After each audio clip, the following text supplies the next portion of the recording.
Welcome to the Boomer Buzz, the show that focuses on issues of interest to the 60 and over crowd, both here on Long Island and across the country.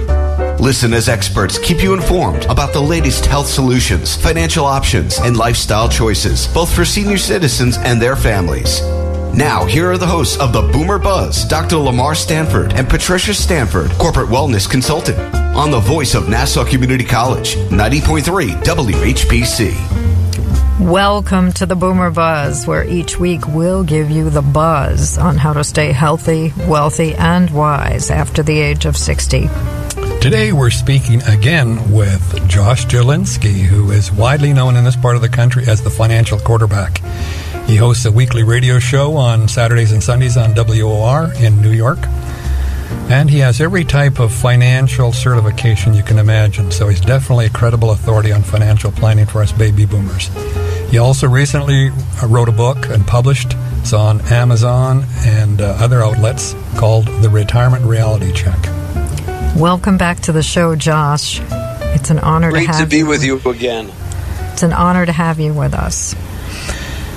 I'm going to, in going through your book, Josh, I noticed that they're advocating retirees should be wary of the old financial adages like rely only on stocks and bonds, don't buy life insurance, as of Dave Ramsey's advice. Annuities are legal rip-offs and reverse mortgages are for idiots. Now, why are these old financial sayings not particularly applicable these days? Because, on a previous show we talked about fiduciary.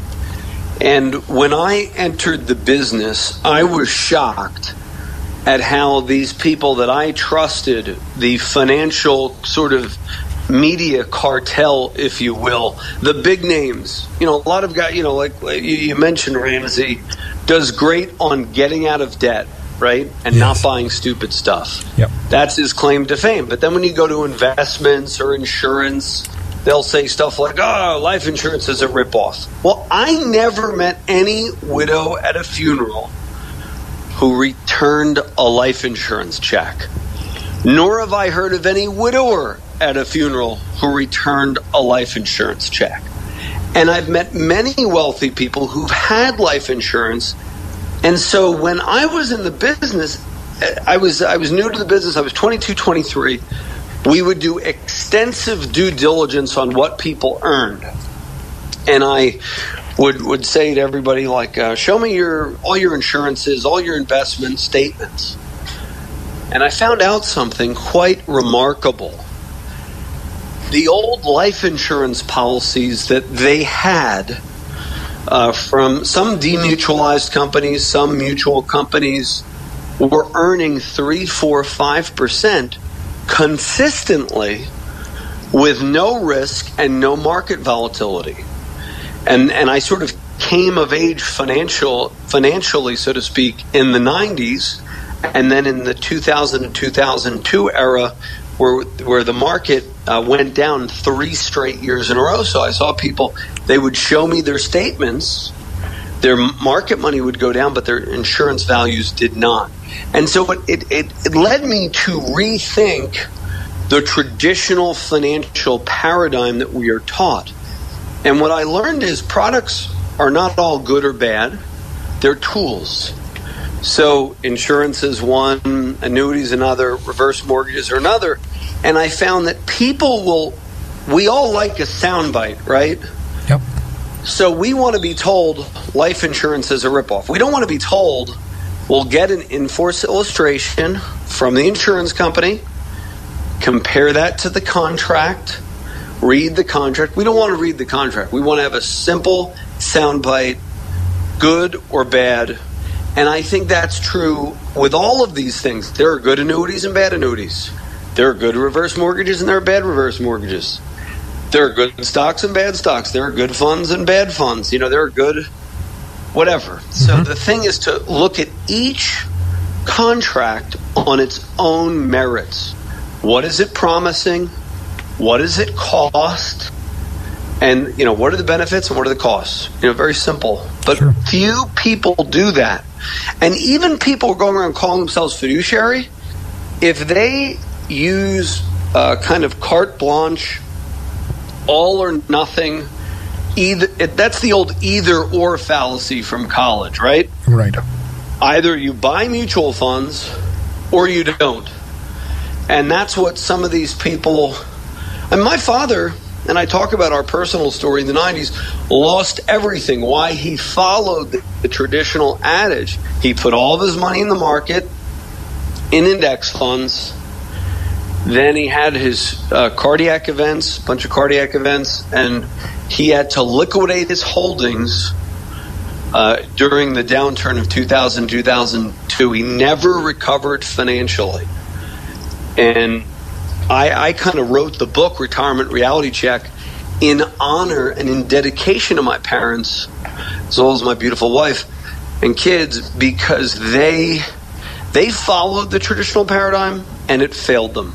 And I think many boomers followed the traditional paradigm and it failed them. And I think this book is really tailored to boomers and their kids. Millennials are loving it.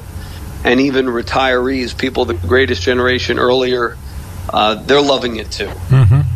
Let's talk about whole life insurance, for instance. My wife and I were told that this was a poor investment. However, we found that when we shopped around, we found a company that guaranteed a 3.5 annual percentage, plus there was a death benefit. And here was the thing that really got our attention. Besides the favorable interest rate, we found that the interest growth could be tax deferred, which was really important to us. This is a good illustration of what you've been advocating with your clients, I think. Oh, definitely. And here's the other thing that people don't get. We are all guaranteed to die. Amen. The Bible even says, once to die and then the judgment. And people, we only have one life. And I don't know about you, but I love my wife and kids, and I want them to get something tax-free when I die. Now, I want everybody to write this phrase down. Whenever you're evaluating a financial product, and whenever you hear somebody denigrate a product, so whole life is bad as compared to what? And usually they will be comparing 3.5% or 4% or whatever it might be to the 10% long-term stock market rate of return. Exactly. Yep. And I don't know about you, but how many people actually make 10% every year? I don't know anybody. Very few. And when people brag and say, I made 18%. I was at a high school reunion this weekend, and a buddy of mine from high school came up and said, I made 18%. I'm like, okay, great. As compared to what? I mean, are you aggressive? Are you wanting to leave money to your wife and kids? I mean, to me, the life insurance is a part of a financial toolbox. In our book, The Retirement Reality Check, I have a great graphic. I don't know what page it's on. Page 98 right here. 98, 99. And we have life insurance in there. Municipal bonds, cash, government bonds, Social Security, stocks, business interests, alternative investments, corporate bonds, meaning an offense in football has many different players. If anybody's saying whole life is the player, I'd run away. But so to anybody who says whole life shouldn't be a player, I don't think they understand the tax benefits. Some people don't like it because they don't understand it, too. Exactly, yes. You're listening to the Boomer Buzz on the voice of Nassau Community College, 90.3 WHPC. I'm Patricia Stanford, along with my husband, Dr. Lamarr Stanford. And our guest today is Josh Jalinsky, and he's talking about his book, The Retirement Reality Check. Josh, just before we leave whole life insurance, can you think of any other benefits that this has for retirees, other than the ones I mentioned, that increase being tax deferred and death benefit? Well, there are 9 benefits that I could see. Number 1, the tax deferred growth. Number 2, tax-free loans. That's meaning true. For some of our wealthier clients, they're looking for a Roth alternative, and they can get money out tax-free. Number 3, Many whole life policies have what's called waiver of premium in the event of disabilities. Number 4, a long-term care benefit. Some of them will allow you to spend your death benefit while you're alive. Number 5, there's a lot, the death benefit. I didn't even mention that. Number 6, it's creditor proof in some states. Number 7, it's a conservative store of liquid cash. And like you said, some of them have guaranteed rates of 3 or 4%. And then I forget what number I'm on, but let's say it's number 8, dividends. Some of them will pay dividends, which will give you a surplus benefit. And number 9, what's a good number 9? Some of them will allow you to change, it bypasses probate without a will and without an expensive trust. So you could literally put, I want 1/8 to go to this person, 1/8 to go to that person. And you can change it without having to pay attorney fees. But that being said, there's a caution. Not all life insurance policies are the same. Some people listening may have been burned by what's called universal life, which has a rising cost of insurance, where in the 80s, a lot of people got rid of their whole lives and bought this universal life stuff, and then those policies now are blowing up. I generally prefer insurance policies that have dividends, that are mutual, and that don't have a rising cost of insurance. In some cases, a universal life policy would be beneficial if the costs are low and it's a well-designed product, but you do have to be wary of that. And that's where your financial planner should help you, right? Definitely. And they should know about this. And if they don't know about this stuff, get a fiduciary who does understand insurance products. Yes. Not somebody who just dismisses them as a ripoff. There are high-fee mutual funds and there are low-fee mutual funds. The same in any industry. There are good products and bad products. So, Josh, you mentioned leaving a legacy to your children and to your family, your wife, your church in your book, or your favorite cause. Is that where life insurance can be valuable? What are the tax consequences for the beneficiaries of a life insurance policy? Well, life insurance is tax-free, and if you leave it to a church or charity or shul or whatever your favorite house of worship is, all you have to do, if the policy is a gift, you can actually, if it's irrevocable, to that charity, you can actually get a write-off for the premiums you pay. But let's say you don't want the write-off because you want the flexibility to, change a charity. Some people, they don't want to make it irrevocable. They want to be able to say if that charity abandons its mission, you can change the beneficiary at any minute or any moment. But yeah, the benefit is all tax-free to your kids, to whoever you want it to leave to. It's income tax-free, state and federal. And there are no tax implications then for the beneficiaries of an estate generally? Generally, only if you're worth considerable amounts of money. Generally, it's something like $24 million now. You have to worry about estate taxes on the insurance. But for that, there are what's called irrevocable life insurance trusts that allow that money to pass outside of your taxable estate. But for the average person, there are no tax consequences. Now, in your book, you mentioned some pretty high, paid entertainers or coaches that have used whole life to avoid taxes or something of this nature. Can you just maybe give us a quick overview of how that worked? Well, you can actually look this up. A friend of mine, Barry Dyke, actually gave me access to see Jim Harbaugh's split dollar life insurance policy. And basically they structure it so that they get tax-free benefits.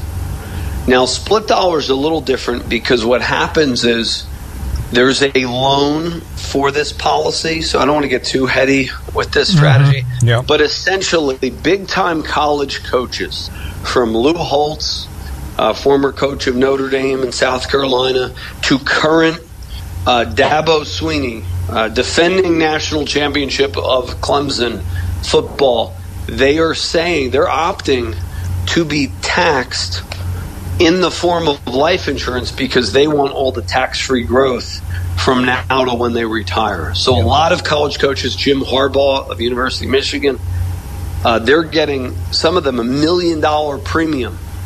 They're choosing this. Are they dumb? No.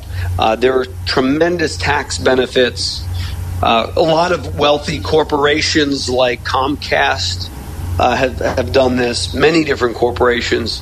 In fact, Barry Dyke, in his book Pirates of Manhattan 2, goes at length and lists all of the big time CEOs that are paid with this form of compensation. And the benefit is the tax benefits.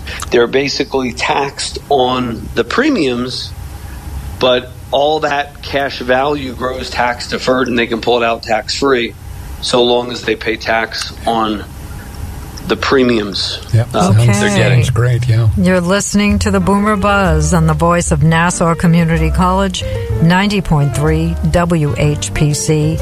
I'm Patricia Stanford, along with my husband, Dr. Lamarr Stanford, and our guest today is Josh Jalinsky, author of The Retirement Reality Check, also the financial quarterback. You may know him from WOR Radio. It never hurts to do small acts of kindness with great love. And while that vehicle you don't drive anymore is not necessarily a small thing, if donated to the National Federation of the Blind, just imagine the blessing your donation could be to others. Plus, it's easy to do. Just call 866-282-7327. Or if you know a blind person who needs help, please email nfb@nfb.org. Remember, a little bit goes a long way. Welcome back to the Boomer Buzz on the voice of Nassau Community College 90.3 WHPC. I'm Dr. Lamarr Stanford, along with my wife Patricia. And our guest today is Josh Jalinsky, who is widely known as, in this part of the country at least, as the financial quarterback. He hosts a weekly radio show on Saturdays and Sundays in WOR in New York. And he has certifications, every financial certification you can think of. So he's certainly a credible authority in this area for us baby boomers. Now, Josh, could we possibly get back into your book and talk about another controversial issue, annuities? I have been told for years these are for silly people. And how would you describe, first of all, maybe for those of our listeners who don't really recognize what an annuity is, can you just explain that generally? An annuity in its simplest form is a contract with an insurance company. It's a savings account, and they are promising you an income for life. But as I always ask people, what type of annuity are you evaluating? So that's the first question considering. Once you get, what is an annuity? An annuity, simply defined, is a savings account with an insurance company that in many cases has the option for an income for life, almost like buying a personalized pension. But a lot of people do demonize them, and I don't understand why. I mean, ask a friend of yours, ask anyone you know with a pension if they like it, and they'll most often say yes. They don't say, well, I'm getting... the company that's administering the pension is getting a fee, so I'm annoyed with them. And they don't say, well, it's a long-term commitment and I can't ever get my money out of a pension. No, they say, I like the checks. They never complain about getting steady income, because when you're doing retirement planning, income is the only outcome that matters. So more and more boomers are getting turned on to an annuity, even though, you're seeing ads now saying that people would rather die and go to hell than buy an annuity and all kinds of offensive things. Why are those ads working? Because people are getting more into them. Does that make sense? It certainly does. Now, how do we know, pension funds they're really under the gun right now with the possibility they may not last indefinitely. How do we know whether an annuity will last indefinitely? Is there some kind of guaranteed with the insurance company? No, that's a good point. How do you know you have a good annuity? Well, number one, you want to look at what type it is. Number two, you want to look at, well, what are you paying for that, the fees? Number three, the financial integrity of the underlying insurance company. Now, how do you define financial integrity? Number one, you could look at the ratings agencies. You could look at Standard & Poor's, AM Best, or Moody's. There's also something called the Comdex score. And you could figure out if you have a strong insurance company by the ratings. But if you're like me, sometimes I don't even trust the ratings agencies because of them not missing things. They missed some things. They didn't miss most stuff, but they missed some things in the 08 debacle. So I like to look at what they have in reserves and what they have as a solvency ratio. For example, a lot of people think that if the annuity company goes under, they lose their money. And that's not really the case. Insurance companies which underwrite annuities are not allowed to go under. They just cease selling product and they get taken over by the state. And typically, there are state guarantee funds. But if you don't want to hit those state guarantee funds, which I don't recommend, you buy an insurance company that's kind of borderline. You want to pick a company that is at least $1.04 or more backing every dollar. So when you buy a fixed annuity or an immediate annuity or an indexed annuity, they generally will take that dollar you give them and they'll put it in what's called their general reserve account. And if they have a surplus on that, that's often how you know whether you have a good company, because that means even if they go under, they can still have the wherewithal to make you whole. Does that make sense? Certainly does. And you can look up solvency ratio, and you should be able to, anyone who's buying or trying to sell you an annuity, they should be able to find those numbers for you. If not, people can feel free to call my office at 888-988-JOSH. That's 888-988-5674. And we will gladly give you an analysis of the annuity or insurance company you're looking at, because you definitely want to have one that is financially stable. But even a borderline company, like let's say what happened with AIG in 2008, people who had fixed annuities or immediate annuities, they never lost a dime in the 08 debacle. You are now listening. People think, AIG went under.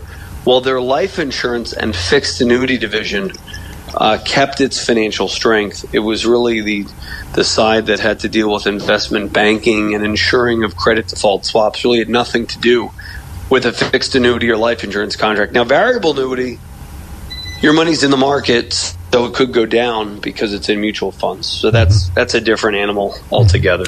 You're listening to Josh Jalinsky, author of a book entitled The Retirement Reality Check. And you're listening to the Boomer Buzz on the voice of Nassau Community College, 90.3 WHPC. Now, Josh, under what circumstances do you advise your clients to buy the annuity? Again, it's the sleep factor. In other words, they want that surety, that consistent income.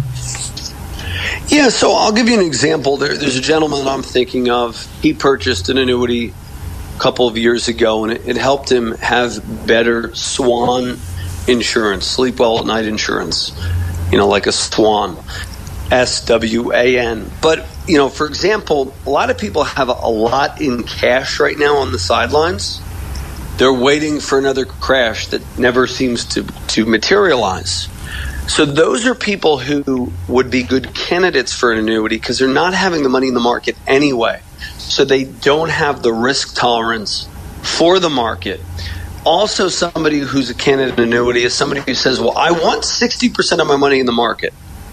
So I'm going to put 60% in low-cost ETFs in a fiduciary managed account. But the 40% that's in bonds, I don't want to be stuck at 0 to 3%. I mean, in fact, if you look up Vanguard short-term bond fund, if you look up, Fidelity short-term bond funds, if you look up any short-term treasury bond fund, made 0 to 2% over the last 5 years. And Morningstar says the whole category average, I talk about this in the book, is like 1.87% over the last 5 years. So I don't know about you, but I'd rather make 3 or 4% or 3% or 3.5% in a fixed annuity with no fee than 1.5% in a bond fund with a fee. So sometimes it's people who just do the math and they say, I like the market. I want 50 or 60% of my money in the market, but I want 30 or 40% not tethered to the market, and I want to make more than what prevailing treasury rates are or a treasury fund is paying. Okay. Is there any tax deferral benefits to buying an annuity? Sure. If you own an annuity outside of an IRA, you pick up tax deferral, so you don't pay any taxes on money you're not spending. And that's a big financial tip that a lot of people have forgotten. For some reason, a lot of people have money outside of an IRA and they are paying taxes on it in the forms of interest, anything you get a 1099 on, interest, dividends, and capital gain taxation. So tax deferral is still a good benefit for some people, and you can get that on money outside of an IRA with an annuity. With an annuity inside of an IRA, there is no added tax benefit. And that has caused some people over the years, like Susie Orman, to say, if you're going to look at an annuity, only buy one with non-qualified funds. But people could buy an annuity with an IRA if they want to earn a little bit more on their conservative money, or if they're looking for an income for life. Okay, we're going to have to end this show, which is so... we just got so much great information. We got more questions, Josh, but our time's run out. If you just want to tell us, before we close, Josh, where people can get more information about you and where they can buy the Retirement Reality Check, we'll close with that. Well, no, thank you. We'll go to Amazon right now, buy the Retirement Reality Check. It's Retirement Reality Check on Amazon. Or I've also heard we're on Barnes & Noble as well. Or they could call my office at 888-988-JOSH. We want to thank you so much. This has been really interesting and informative. We hope to even get you back at some point. We've had you on for 2 shows, but we want to get you back again. I'm Patricia Stanford, along with my husband, Dr. Lamarr Stanford, and you've been listening to the Boomer Buzz on 90.3 WHPC. This show will also be available as a podcast on iTunes, Android Podcasts, Spotify, and Spreaker.com. And you can hear our other interview with Josh Jalinsky on those outlets as well. If you have any comments, email them to us anytime at whpc@ncc.edu. Thank you for listening to the Boomer Buzz here on the voice of Nassau Community College, 90.3 WHPC.